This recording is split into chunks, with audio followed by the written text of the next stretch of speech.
Hopefully, I have everything fixed. What's up, everybody? Celtic Scare here, back with another video. Get those 10s and 20 views. It is the first Tuesday of the month, which means it's time for my anime slash cartoon of the month. Yes, I went the other direction with the slash. You know, you can slash any which way. I just chose the vertical. That's where my hands were placed. But this month, anime is.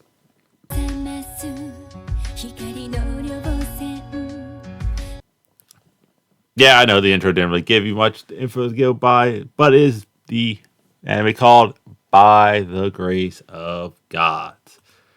This is an anime that came out in October 4th of 2020, and it's currently done. Its second season, March of 2023. It ran for 24 episodes, but the manga, light novel, and novel series are all says till present. So I guess that just means ongoing.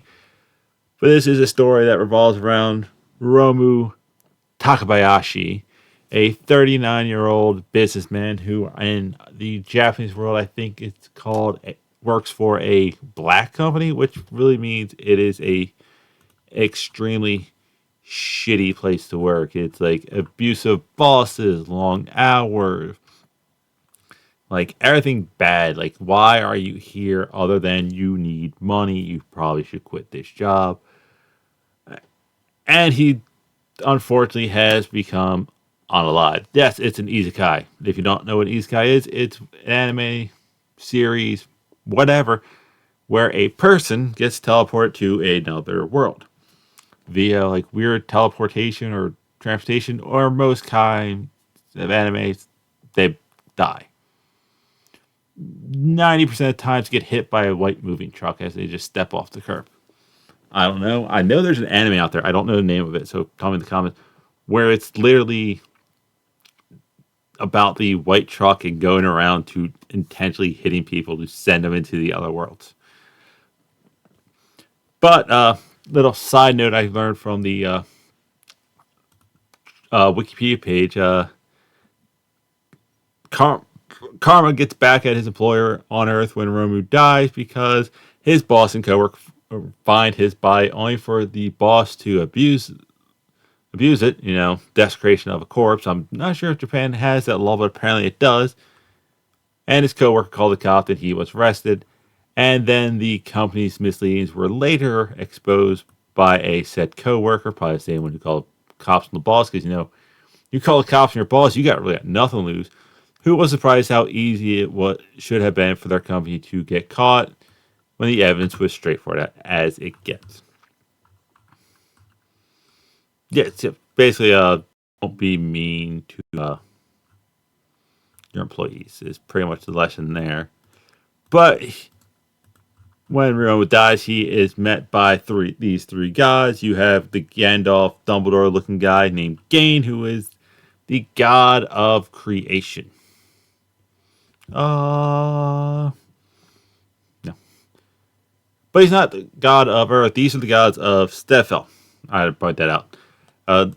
The Greek looking one with the blonde hair is Kofu, the god of life, which isn't that just god of creation? Isn't that the same thing?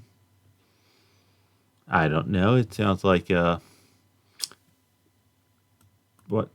And the last of this trio is Luatua, is the god of love and healing. They pretty much inform him that he's no longer with the land of the living, and he is dead. Which Roman surprisingly takes extremely well, even to their gods. And his basic logic was, well, if this could be a dream, if so, I'm gonna wake up. So why get stressed about it? And if I'm dead, I might as well. There's nothing I can do about it. We all die. He's very chilled until he learns how he died. He sneezed 4 times and fell off his futon bed thing. Like the best Japan uses that are always on the ground. Yeah, he sneezed 4 times and his head hit the back, causing a brain bleed, which upsets him because, you know, he survived his abusive father, his drunk boss throwing a beer bottle at his head, and being overworked to only be died because he sneezed too many times and fell off the bed. But they said, hey, our world needs more magic. We your world that you call Earth has a vast surplus of magic because your world doesn't use it. So we like to take some of your magic, and when we do so, we reincarnate somebody and send them to our world. Which he's like, oh, didn't know our Earth had magic. Why aren't we using it? Good question. I don't know why.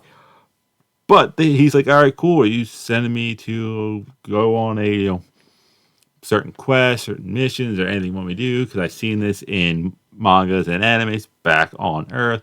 And the gods were like, nah, just go have a good life. Go to the temples and pray and come talk to us every so often. Other than that, you do you, buddy. And he's just like, so basically, I can go into a new world where I can do magic, and the only thing you want me to do is be happy. And they're like, yep. And pretty much that's what happens. He gets reincarnated as an 8-year-old and spends the first 3 years living alone in the woods. Well, kind of alone. He becomes a tamer of slime. Lots of slime. And very different varieties. Everyone thinks they're weak because, we've all seen them in video games, animes. They're all deemed like some weak early monster. But he's like, I see potential here. Has a variety of slime. Poison, acid, cleaner, which is a brand cleaner, and I forget what the brown one was called. I know I'm flaking. I should have this all ready up, but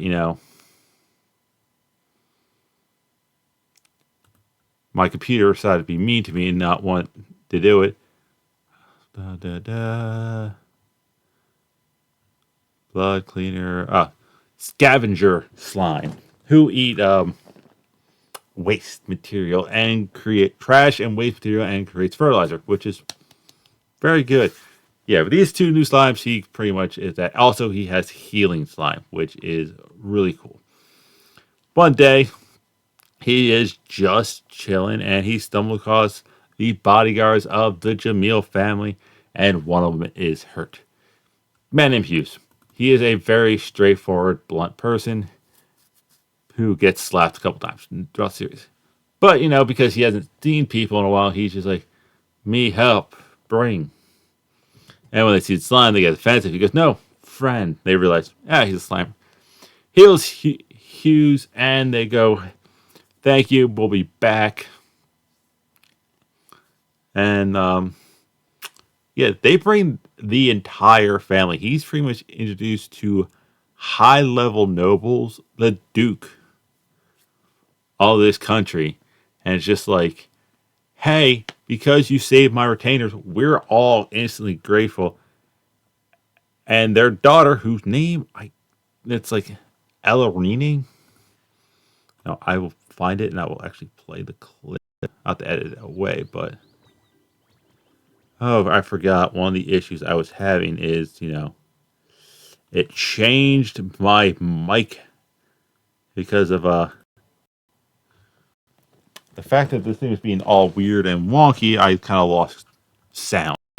There it is. Let's see. He gets introduced. Of course, it starts off with the Japanese version, which should work. There it is. There you go. Eliaria Jamil. She says a lot more, and she likes being called Ellie. But yeah, pretty much they're like, you live here by yourself in the woods. They're like, yeah, I heard people are bad. My grandparents, who are his fake adopted grandparents, by the way. Two people by the name of, dude, that's my freaking computer scroll down. Teagle and Melly, who the gods reached out to, and they were just like, hey, he was yeah. It's the god of martial arts and a champion. He died supposedly not long before the series began. Basically like, hey, yeah, we know you're dead, but And his wife, I'm learning this now as I clicked it, it was known as a sage. So yeah, these two really powerful, noble, badass people died, and these gods were like, "Hey, we're transporting a person from Earth to our world. You care if we make it, if he is your grandson?" They're like, "We're dead. We don't care. Go for it." So yeah, so he pretty much they're like, "Hey, why don't you come with us, the Jamil family, and we'll introduce you to a bunch of people." He's like, "Sure." Grabbed all his slimes, went. He got introduced to the head of the Adventurers Guild, the head of like Merchants Guild, and because he doesn't want to be reliant on the Jamil family, he becomes a venturer. His first quest meets up with helps out this cat girl, who I do have a name, and I should have had that right off the bat. Mia, and she actually is the one who pretty much moves the plot forward a lot because her house was filthy and covered in trash because the dump next door broke down. After helping her, she's like, "Wow, you should open up a laundry service type thing." She's the one who says, "Hey, open up a business where you clean clothes. You should do X. You should do X." Like all this stuff, she kind of pushes. And Romu decides, you know what? I will open up a laundry service where the slime clean, where he gets all sorts of business. And this is just one of them wholesome animes where it's like, hey, just go live a good life. It's a good palate cleaner. So if you've been watching nothing but horror movies, the Saw series, all the Nightmare on Elm Street, the Jason movies, and of course Halloween, By the Grace of the God is a simple, easygoing anime to follow, watch, and give a list. I definitely think I need to go something more brutal for December. I do have an anime in mind. But until then, I'll see you weird people later.